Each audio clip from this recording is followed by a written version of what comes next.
नमस्कार मित्रों, आपका स्वागत है हिंदी के सितारे एंड इंस्पिरेशन इस चैनल में। और आज हम पढ़ने वाले हैं क्रिया। तो चलिए बढ़ते हैं। क्रिया किसे कहते हैं? किसी काम या कार्य करने या होने का बोध जिस शब्द से होता है उसे क्रिया कहते हैं।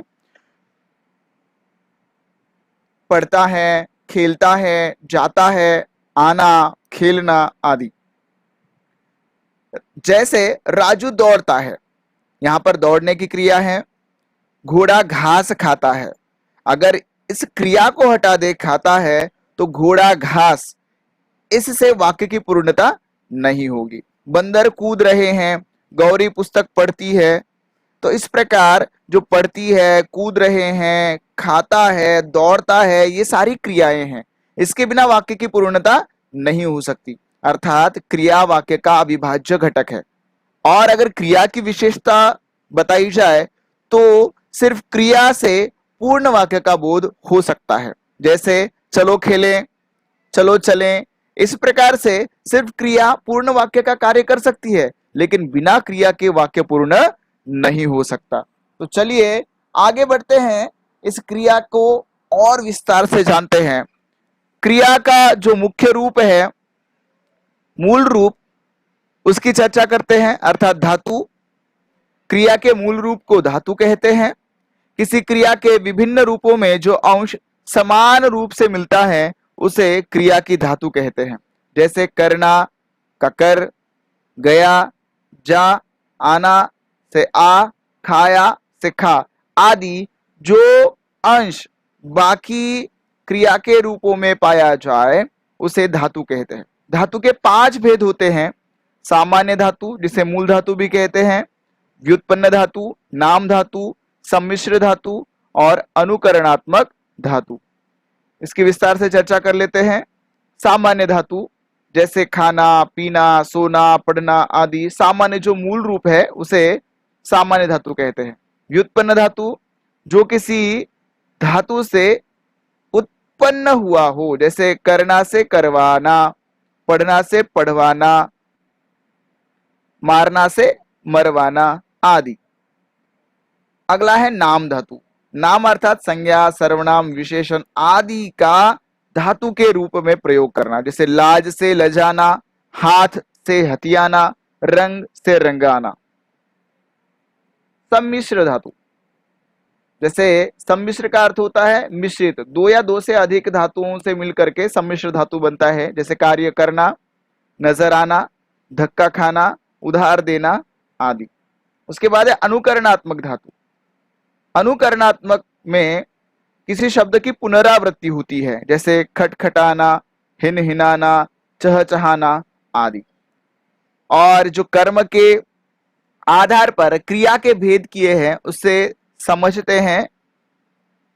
कर्म के आधार पर क्रिया के 2 भेद होते हैं, सकर्मक क्रिया और अकर्मक क्रिया।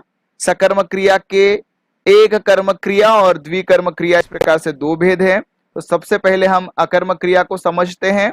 जिस क्रिया को कर्म की आवश्यकता ना हो, या यूं कहे कि जिन क्रियाओं के साथ कर्म का प्रयोग नहीं किया गया हो, उन क्रियाओं को अकर्मक क्रिया कहते हैं। जैसे प्रियंका रोती है, राहुल खेलता है, गुनगुन हंसती है। अब सकर्मक और अकर्मक में कैसे भेद है? आदमी लड़ता है और आदमी लड़ाई लड़ता है, इस वाक्य में कोई कर्म नहीं है। और जो अगला वाक्य है, आदमी लड़ाई करता है, इसमें लड़ाई यह कर्म है। ऋतु हंसती है, ऋतु हंसी हंसती है। पायल सोती है, पायल गहरी नींद सोती है। तो इस प्रकार इन वाक्यों में कर्म न होने से इन क्रियाओं को अकर्मक क्रिया कहते हैं। और अगला भेद है सकर्मक क्रिया। जिस क्रिया को कर्म की आवश्यकता होती है, या यूं कहे कि जिन क्रियाओं के साथ कर्म का प्रयोग किया जाता है, उसे सकर्मक क्रिया कहते हैं। सकर्मक क्रिया के 2 भेद होते हैं, एक कर्मक क्रिया, द्विकर्मक क्रिया। एक कर्म क्रिया को समझते हैं जो क्रियाएं एक कर्म के साथ जुड़कर आती है और पूर्ण अर्थ प्रकट करती है, वह एक कर्म क्रिया कहलाती है। जैसे गायत्री खाना खा रही है। अब यहां पर एक ही कर्म आने से इस क्रिया को एक कर्म क्रिया कहते हैं। मोहन किताब पढ़ रहा है, क्या पढ़ रहा है? किताब। तो सिर्फ एक कर्म होने से एक कर्मक क्रिया। दर्जी कपड़ा सी रहा है, क्या सी रहा है? कपड़ा। तो यहाँ पर एक कर्म होने से एक कर्मक क्रिया। द्विकर्मक क्रिया क्या है? जो क्रियाएं दो कर्मों के साथ जुड़कर आती है उन्हें द्विकर्मक क्रिया कहते हैं। वाक्य में कुछ क्रियाएं अपने साथ दो कर्म रखती हैं, वे द्विकर्मक क्रियाएं कहलाती हैं। जैसे अभय ने दक्ष को पुस्तक दी, यहाँ पर दक्ष को दी, इसलिए दक्ष भी कर्म है और क्या दिया? पुस्तक दी, तो इसलिए पुस्तक भी कर्म है। तो यहाँ इस वाक्य में अभय ने दक्ष को पुस्तक दी, दक्ष और पुस्तक दो शब्द क्रियाएं हैं, दो कर्म है, दक्ष और पुस्तक। नूरेन ने दादाजी को अखबार दिया, यहाँ पर दादाजी और अखबार दो कर्म है, इस कारण से द्विकर्मक क्रिया। वैष्णवी बिल्ली को रोटी खिला रही है, यहाँ पर बिल्ली और रोटी दो कर्म होने से द्विकर्मक क्रिया। नानी बच्चों को कहानी सुना रही है, बच्चों को, इसमें बच्चे और कहानी दो कर्म होने से द्विकर्मक क्रिया। अब बढ़ते हैं संरचना के आधार पर जो क्रिया के भेद किए हैं। संरचना की दृष्टि से क्रिया के 6 भेद होते हैं। सामान्य क्रिया, संयुक्त क्रिया, प्रेरणार्थक क्रिया, पूर्वकालिक क्रिया, कृदंत क्रिया और नाम धातु क्रिया। इसकी विस्तार से चर्चा करते हैं। सामान्य क्रिया, जब वाक्य में एक ही क्रिया का प्रयोग किया जाता है तब वह सामान्य क्रिया कहलाती है। जैसे देखिए, राज गांव गया, गया यह सिर्फ एक ही क्रिया है, इसके साथ कोई और अन्य जोड़ करके क्रिया नहीं आई है, इसलिए सामान्य क्रिया। गाय को चारा दिया, यहाँ पर दिया एक ही क्रिया है, इसलिए सामान्य क्रिया। आज मैंने कहानी पढ़ी, एक ही होने से सामान्य क्रिया। मुग्धा आज बहुत रोई, एक ही क्रिया होने से सामान्य क्रिया। अब आगे बढ़ते हैं। दूसरा भेद, संयुक्त क्रिया। संयुक्त का अर्थ होता है जुड़ा हुआ। जब वाक्य में दो या दो से अधिक धातुओं के मेल से बनी क्रियाएं प्रयोग की जाती है तब वे संयुक्त क्रिया कहलाती हैं। जैसे रेखा लिखने लगी, लिखना भी क्रिया है और लगना भी क्रिया है, तो लिखने लगी दो या दो से अधिक क्रियाओं का मेल है, इसलिए संयुक्त क्रिया। कौतुकी ने दूध पी लिया, पीना भी क्रिया है और लेना भी क्रिया है, तो इस प्रकार दो क्रिया आई, इसलिए संयुक्त क्रिया। वर्धमान ने अपना गृह कार्य कर लिया, करना भी क्रिया है और लेना भी क्रियाएं हैं। चिंटू ने पत्थर उठा लिया, उठाना भी क्रिया है और लेना भी क्रिया है। दो या दो से अधिक क्रियाओं का उपयोग एक साथ किया है, इसलिए ये सारी क्रियाएं संयुक्त क्रिया है। अगला भेद है प्रेरणार्थक क्रिया। प्रेरणार्थक क्रिया का अर्थ क्या है? जब कर्ता स्वयं कार्य न करके किसी और को उस कार्य को करने की प्रेरणा देता है तब वह क्रिया प्रेरणार्थक क्रिया कहलाती है। अब कार्य करने के आधार पर प्रेरणार्थक क्रिया के दो भेद होते हैं, प्रथम प्रेरणार्थक क्रिया और द्वितीय प्रेरणार्थक क्रिया। जैसे देखिए, दादाजी अपने पोते से अखबार पढ़वाते हैं, तो जो दादाजी करता है, लेकिन और एक करता है जो कार्य कर रहा है वह पोता, मतलब दादाजी अपने पोते से कार्य करवा रहे हैं। क्या कार्य करवा रहे हैं? अखबार पढ़वाते हैं, अर्थात अखबार पढ़ने का कार्य करवा रहे हैं। वह अपने शिष्या से सबको गीत सुनवाती है, वह खुद नहीं सुनाती अपितु उसकी शिष्या से सबको सुनवाती है, तो इसलिए कर्ता दूसरे से कार्य करवा रहा है। धरती गौरव से सभी को घर में बुलवाती है, धरती खुद नहीं गई बुलाने के लिए, गौरव को भेजा, तो इस प्रकार कार्य जब कर्ता स्वयं न करके दूसरों से करवाए तब वह प्रेरणार्थक क्रिया कहलाती है। प्रेरणार्थक क्रिया के दो भेद होते हैं, एक प्रथम प्रेरणार्थक क्रिया और द्वितीय प्रेरणार्थक क्रिया। देखिए इसमें अंतर क्या है? सुनना, सुनाना, सुनवाना।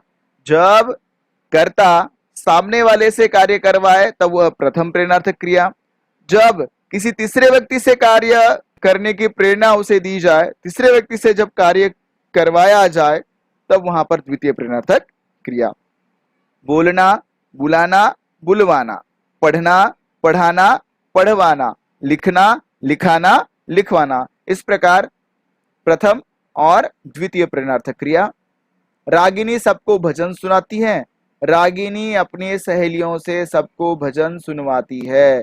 अब यहाँ पर विशेष ध्यान देने योग्य बात यह है कि जो द्वितीय प्रेरणार्थक क्रिया है वही मुख्य रूप से प्रेरणार्थक क्रिया में आती है और प्रथम प्रेरणार्थक क्रिया उसका ही अंश माना गया है। अध्यापक बच्चों को पढ़ाते हैं, अध्यापक बच्चों से पढ़वाते हैं। देखिए यहाँ पर खुद कर रहे हैं कार्य, और यहाँ पर कार्य किसी और से करवाया जा रहा है। तो इस प्रकार प्रेरणार्थक क्रिया के दो भेद हमने यहाँ पर देखे। अगला जो भेद है क्रिया का वह है पूर्वकालिक क्रिया। पूर्वकालिक क्रिया किसे कहते हैं? मुख्य क्रिया से पहले प्रयुक्त होने वाली क्रिया को पूर्वकालिक क्रिया कहते हैं। या यूं कहे, कर्ता जब एक कार्य करके दूसरा कार्य करता है तब वह पूर्वकालिक क्रिया कहलाती है। देखिए, माँ कपड़े धोकर सुखाती है। पहले कपड़े धोए और धोने की क्रिया के बाद उसे सुखाने का कार्य हुआ। ऋषिकेश पढ़कर खेलने जाता है। पहले क्रिया कौन सी हुई? पढ़ने की, और उसके बाद कौन सी घटी? खेलने जाने की। तो एक क्रिया खत्म करके दूसरी क्रिया जब की जाए तब वहां पर पूर्वकालिक क्रिया होती है। धनश्री अभी सोकर उठी। पहले सोई और उसके बाद उठी, तो सोकर उठी। इसमें देख रहे हैं आप, कर प्रत्यय लगता है, तो यह कहलाएगी पूर्वकालिक क्रिया। अब बढ़ते हैं अगला भेद, कृदंत क्रिया। कृदंत क्रिया किसे कहते हैं? जब किसी क्रिया में प्रत्यय जोड़कर उसका नया रूप बनाया जाता है उसे कृदंत क्रिया कहते हैं। जैसे देखिए, हिंदी में कृदंत क्रियाएं तीन प्रकार की होती है। कौन कौन सी? वर्तमान कालिक कृदंत क्रिया, भूतकालिक कृदंत क्रिया और पूर्वकालिक कृदंत क्रिया।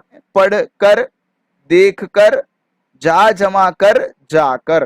तो इस प्रकार ये तीनों क्रियाएं कृदंत क्रिया के ही भेद है।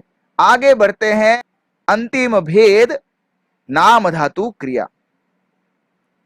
संज्ञा, सर्वनाम, विशेषण आदि से धातु बनाकर उससे क्रिया बनाना उसे नाम धातु क्रिया कहते हैं। नाम धातु क्रियाएं चार प्रकार से बनती है। कैसे? संज्ञा से, सर्वनाम से, विशेषण से और अनुकरणवाचक से। जैसे संज्ञा से हाथ से हथियाना, बात से बतियाना, रंग से रंगवाना। तो ये हाथ, बात, रंग ये संज्ञा शब्द है और इससे हमने क्रिया बनाई। सर्वनाम से जैसे अपना से अपनाना, विशेषण शब्द से जैसे दोहरा से दोहराना, गरम से गरमाना आदि। अनुकरणवाचक से जैसे खटखट खटखटाना, पुनरावृत्ति हो रही है बार बार और उससे हमने क्रिया बनाई। खटखट से खटखटाना, थप थप से थपथपाना। तो इस प्रकार हमने क्रिया के संरचना की दृष्टि से 6 भेद देखे। तो चलिए फिर मिलते हैं अगले वीडियो में, तब तक के लिए अलविदा।